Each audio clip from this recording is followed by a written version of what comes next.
Hello, folks. Welcome back to the Redeemed Marriage Podcast.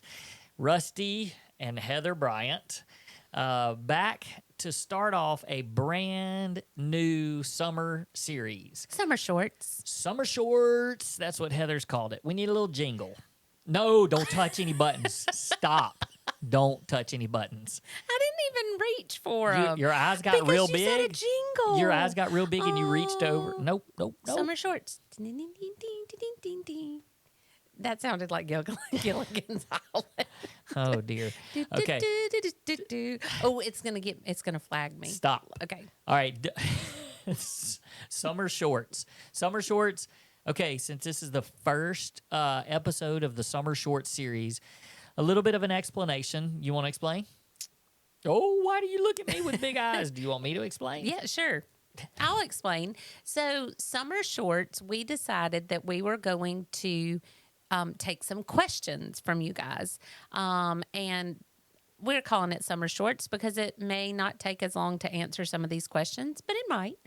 And we are taking questions from you guys, and you can submit those on our website. And when you do that, you are actually entering into a drawing for a grand prize at the end of the summer. But if we choose your question each week, we are going to send you some Redeemed Marriage swag. Yep. We have T-shirts, we have journals, we have tumblers, we have hats. And so if we choose your question to read, we will send you one of those. And then at the end of the summer, we are going to draw one name out of all of the questions and entries that have been turned in, one per person, and draw that. And we are going to go on a blind date. A blind date. A double date. It kind of is a blind date. It is a blind date. A double date. So wherever you are in the country, we are going to come to you, drive to you, fly to you, whatever, and we are going to pay for your meal at your restaurant of choice. And we'll go on a double date. It may be a restaurant of our choice. We may do enough research to figure it out. Yeah, but if we're going to fly all the way there, true. we're not taking them to McDonald's. Oh, no. We're going to be like, hey, y'all tell us what's good in your area. For sure. I think that would be part of the fun of it. Oh, yeah. And then we'll just hang out with y'all for a double date and get to know you and visit, and y'all can pick our brains. Fun. So excited. Yeah. So it is. We're gonna continue taking questions all summer long. Yeah. I say all summer long. We're gonna do this basically May, June, and July. And you may be like, oh, I don't want to hear questions for the next 3 months, but really for us, this is just a way to let us answer what the listeners want to hear, right. but also it gives us some great topics. Yeah, topics that y'all want to hear about. And it's topics that we would probably discuss or may have already discussed in some form or fashion, but we're going to talk about it based on your questions. So super excited. Look, some of these places, so much fun. I think we don't really know. We don't know where they live, but it's definitely lots of states that we've never visited. That's what makes it fun and exciting is we've never been there. Yeah. So anyway, you can go on to our website. There's a banner at the top that's really easy to find. I think it's called Ask, and so you're able to just go and put your question in. You can keep those coming because we read them all. And we've gotten some really great ones so far. Really great questions. And some that I've gone, ooh, it's a Got good to question. think about that one. All right, really so let's jump right in. And we're also going to try to do some you got to follow us on YouTube. If you don't already do that, follow us on YouTube. We did a little video the other day that just kind of a few of our so where some of the questions were coming from. I thought that was kind of cool because there were some from other countries. Yeah. So we kind of threw those out there. Yeah. That was fun. All right. So you want to read it for us? Our question today is from Maryland. Maryland. So if you're a Maryland listener, then this might be your question. And I'm just going to read the whole thing. It kind of has a couple parts, but I'll read the whole thing and then we'll address it. That's good. Okay. The question from Maryland says, the person's name is not Maryland. No, we're not telling the person. I know, but you said the question from Maryland is, and so Oh, I think our listeners got that. The state of of Maryland. Maryland. Okay. No The name is no person name. is anonymous. Okay. I mean, we know who it is, but okay, here we go. How does the betrayed deal with and process memories? How do you look at any of the past years during or before the affair?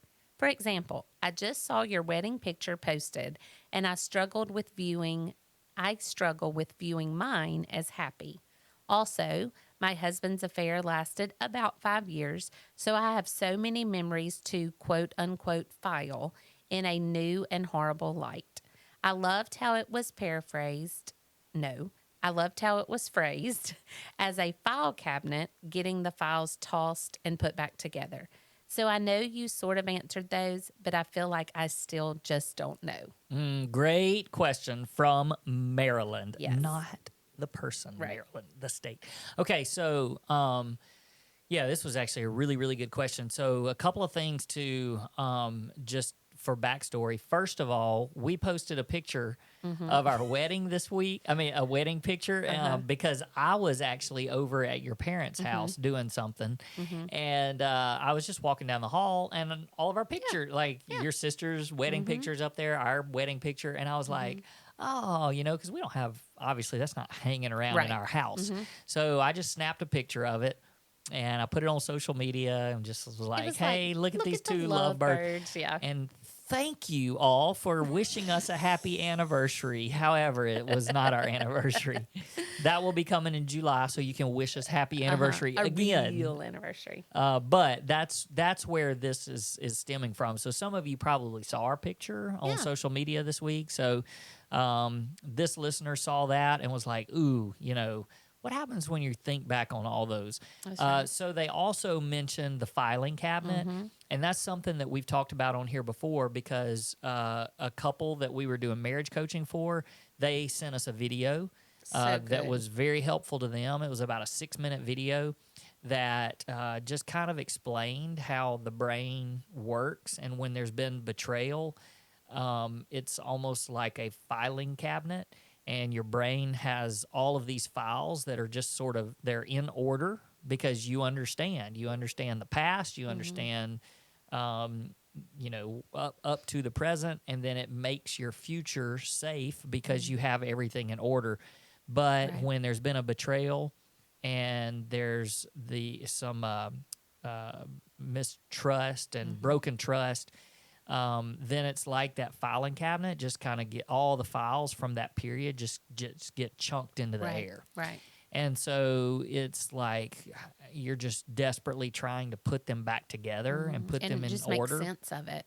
Yep. And it's impossible to completely do that. Right. So, but I love this question because, and I guess for, I mean, it is talking, or it is both of us that can answer this question, but I think a lot of it is for me as the betrayed spouse, and what does that feel like, and how do I deal with that? And so I'm just going to tell you that has always been a struggle, but mine fortunately was a small window of time. So because of your unfaithfulness lasting about 3 months, then it's a pretty small window of time.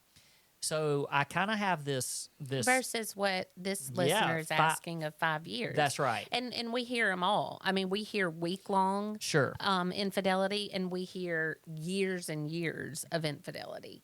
And I think that no matter if it's a week or years, that trust is broken and the filing cabinet gets dumped. Right. But there is something to be said about how long it takes to get that back feeling safe. Yeah, no, I mean, I appreciate you bringing that up because it's not like one person's pain is more or less because their spouse's infidelity lasted a shorter amount of time. I mean, that just, there's different, there's obviously other dynamics that go into that, which cause some other complications and things like that. But, I'm just comparing, I didn't have a 5-year time period. But I will say that even to this day, and we've mentioned this before, probably on here, we talk about it a lot in our coaching, but Heather loves Time Hop. And that's one of those apps, I think, on your phone that like pulls up pictures from that particular day, and it can span years and years. And she'll see pictures and she'll send them to our family. And, it'll be pictures of the kids or whatever. And every single time, I look immediately at the date, and it just, because for me, I'm trying to process, wait, was that during that time frame? And even not even just that time frame, but just even leading up to that, it's just there's just pain when you think through all that. And so one of the things that I've really had to come to grips with is I can't, it's not a good thing or a healthy thing to try to wipe away those memories or to try to claim all of those memories as bad memories. Because if I do that, then I'm taking away memories of my children that were real memories and good memories.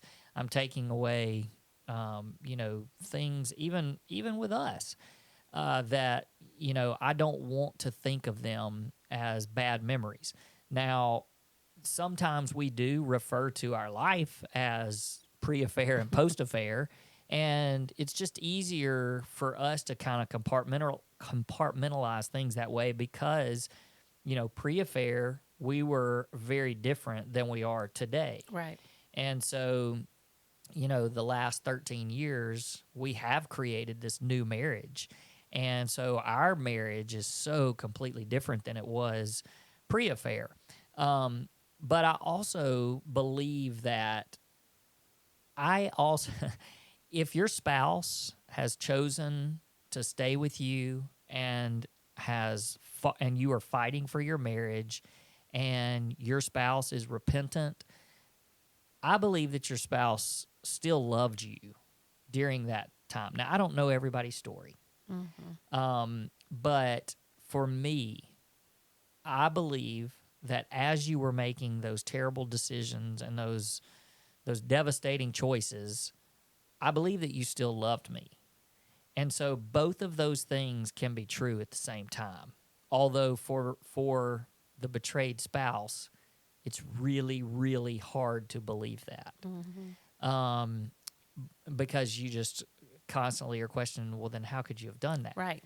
But if you loved me, how could you have done that to right, me? right. But if you think, just kind of play this out in your mind and you go, well, she or he didn't love me during that time. Well, they loved you before that, didn't love you during that time, and now love you again. I just feel like sin can get into a relationship. Sin can just overtake someone's life to where they're just completely blinded by truth. Right. And right. so, is that making sense? Yeah, it does. And it actually makes sense because we hear people that say, oh, I was falling in love with somebody else during that time, or I thought that I loved that person. That's why I went and was unfaithful with them or had an affair, whatever, however you want to say it. It's like, I thought, but that wasn't truth. Like, that was just a lie of the enemy of what you were thinking was true. Right. Because the enemy's trying to convince you that that's the right thing and that's truth. And the truth is that you made a covenant with your spouse before God. And when you did that, you were in love with your spouse and you made that commitment. And then as sin creeps in and it's just like I always think back to Adam and Eve, and, I believe that Eve loved God the entire time. And Eve started questioning God. But and thought she knew better than God. That's right. But that didn't mean that she fell out of love with God. Right. She just got really selfish. That's right. And her eyes were on her, and how could my life be better if I did it this way? Exactly. Choosing your own way. Yeah. So I think that if you can somehow almost separate a little bit the sin from what was going on during that time period, and it's something that I'm just saying it is something that you have to work hard at, and it's also very normal, and I would even say it's okay for you to. I mean, it's just our nature. When you see something from that time frame, you're just going to automatically go, wait a second, when was that? But you can't chase it down. Like, it can't become a trigger that then begins to drown you. Right. Well, and not only that, but you can't doubt what was happening in your life, especially if it's with children or, I look back at pictures even in that 3-month span with one of the boys that I'm like, my love for them never changed. I was the mom, a good mom to them, even though I was making poor decisions. And when it came to my relationship with you. And so even like, I think about this listener who asked this question, looking back on their wedding picture, and I'm like, that was true. Like that, it doesn't change what your husband did or what your spouse did to you during that time, doesn't change the fact that on your wedding day, you were in love and had your whole life ahead of you. It's just that in decisions that were made along the way, gradual decisions that were made along the way, it messed that part up, but it doesn't change the rest of your story. Yeah, and I also think that when those pictures and things like that, when they pop up and they trigger some sort of reaction inside of you and some sort of emotion, that if you can learn over time to instead of taking it down this woe is me, this pain, it then becomes, can you change it to, God, thank you that we're redeemed. Thank you that we are not where we were, and thank you for where we are now. And then as you just see this marriage journey, I mean, for us, it's 28 years, fixing to be 28 years. So as you just see this big overall marriage journey, there was the wonderful honeymoon. And then about halfway through at this point was the devastation and the betrayal and the unfaithfulness. And then here we are, the second half, and what God's done for us. And then it just becomes this big journey of wonderful memories and some really, really hard, painful memories. But here we are, almost 30 years into this thing, and we're together, and we're journeying through this life together, and we can look back on that as just being hard, but life-changing and changing for our marriage. Yeah. And, the listener, I don't even know if it's a male or female. That's why I keep saying she, he, I don't know who it was, but they. I think they might have, did they say husband? I don't, yeah. My husband's affair lasted 5 years. She, so she's trying to make sense of that filing cabinet now and looking back on that. And then also, like, I think, you said at the beginning that part of it is that when you have those files lined up, and this is what that video talked about, how it made you feel safe. And then when everything got thrown up in the air and it tossed around and there's confusion, there's no way to go back and put those files back in order. And so all of a sudden you feel very unsafe. And for me, I see our new filing cabinet or the files that came after they got tossed and into the air and confused. And as we rebuild that together, we become safe for each other again. I become a safe place for you again. And it's not that you had to go back and fix all of that, because that's impossible. It's that as we step forward and build our new life together on a foundation of truth and complete honesty and chasing after the Lord with everything we have and asking God to bless that and honor that, then the new filing cabinet, the new files become super, super, super safe. And those that are out of order become a lot less painful. I believe that while you were talking, I got a word from the Holy Spirit. Go. I just got this incredible picture. Oh, sorry. I got this incredible picture of how I have been able to separate and kind of compartmentalize this using the filing cabinet illustration. So instead of having one filing cabinet for my life, I feel like I have this filing cabinet that was pre-infidelity. And all of those files are pretty much in good order up to a certain point. And then it all just kind of gets a little I don't really understand it all. And so I don't have this organized file for this period. But then I have this post, and it's very organized, obviously, and I understand it and I feel safe now. But that space during the infidelity, it's almost like that whole file. It's almost like a junk drawer.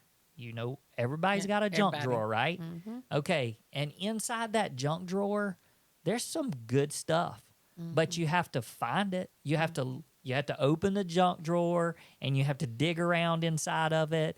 That's what I was looking for. I remember I needed that. I figured it was there and I needed that. But then there's also just some crap that you just kind of need to go through from time to time and throw out so that you just don't ever really deal with it. You don't ever have to see it again because you throw it away because you're like, why would I ever need this or use this? But I just feel like that period, it's just like this junk drawer that even when you clean out a junk drawer, it never really makes a lot of sense. It's just there ain't nowhere else to put this stuff, so that's where it's going to go. And I just feel like that's kind of what that period of time has become, is just this junk drawer that I'm able to go in and pull out good memories, but it still just doesn't it's just chaos. There's no organization to it, and I've had to kind of accept that, just like you accept the chaos of a junk drawer. It serves a purpose. It's there. It's got good stuff. It's got some stuff that you need to chunk. But at the end of the day, you're never going to organize that thing. So Yeah, that's a good word. And we always talk about this in relation to you, and I'll be real honest, that part of my drawer is chaos too. Because I was hiding things and lying about things and saying I was one place and I was another. I mean, so it doesn't make sense in my head either, because there was so much chaos for me. It's not like I was living in truth and living in organization. It was just all over the place. And so many lies, like couldn't remember where I said I was going to be when. And I mean, just it was chaos. And so for me, it's not something I want to go back and organize. And it's also full of lots and lots of pain and shame and embarrassment. And so when there's, let's dig in and try to figure it out, it's not just painful for you, it's painful for me as well. But then, like, I've been working on our youngest, he's fixing to graduate from high school, and we've been working on pulling pictures and things like that to have at his party. And he was in kindergarten when this happened, or it's the summer before he started kindergarten, and then everything came out right at the beginning of school. And even like the picture of him with his kindergarten teacher, it's like I was there, I was present, and I remember it, but it's not like I look back on that and think about us. I think about him and the moment that he started kindergarten, and I'm able to pull that part out of it, but then I don't it's not surrounded by the security of us. Does that make sense? Yeah. So there's moments in there, because I'm trying to think about this sweet lady who this was 5 years of her life. It's much easier for us to think about that 3 months and how weird that was, but it's 5 years. I mean, there's major events happening in those 5 years, and you don't have to detach yourself from those life events that were happening, because they were real and they were true. And it was a big day, his first day of kindergarten. And I'm able to celebrate that with him and see that, and, see us hugging. I mean, me and him hugging. But then it's not surrounded by warm fuzzies because of what we were going through. So I just think it's real important and that's just what you're talking about. I mean, I spent probably 2 minutes yesterday looking for a freaking paper clip in the junk drawer. I knew it was there. We have them. Not very many. I've tried to find them too. And I'm like, I know there's a paper clip here. Yeah. And that's a good thing that's in the drawer, but I had to dig through some of the junk to find it. Well, I think as you grow together post-betrayal, and this doesn't have to be infidelity. This trauma. Question can just deal with any kind of trauma and pain. But I think that as you grow and mature, one of the things that happens is the betrayed spouse begins to feel yes, I was the one that was betrayed and hurt, but there was hurt and there was not betrayal. There was hurt for you, a lot of pain. And I can imagine that when you see those pictures and things, I mean, you look different. I mean, obviously you look different because it was 13 years ago, but you just don't. Oh, come on. You just don't look like the same person. Sure. And like stuff was going on that was causing you to not. I mean, the way, even the way you dressed and the way that you looked, and and I would imagine when you look at that, like that brings up shame, Sure and like does. that's not something that you're proud of. So it's not like you're enjoying revisiting that, but just like you said, you have to remove yourself from that and what we were going through, and remember what's the truth. And the truth is, our kid went to kindergarten and we were both there for That's it. right. And it was a joyful time for him. Yep. And we for don't, us. and we don't were want to proud of rob. him. We don't want to No. rob them of that No. or us No. of that. That's right. So, That's right. That's right. So I hope that helps. I know. Hey, our summer shorts. Look at that. Those of you who love the fact that we can talk for a long time, you'll be happy to know that the first summer shorts was the same amount of time as all of our other ones. So, Sorry. yeah. Hey, that was a good question. So thanks for asking. Yeah. All right. Get your questions in. We want you to enter the contest. So please do that. And we will look forward to seeing you guys next time.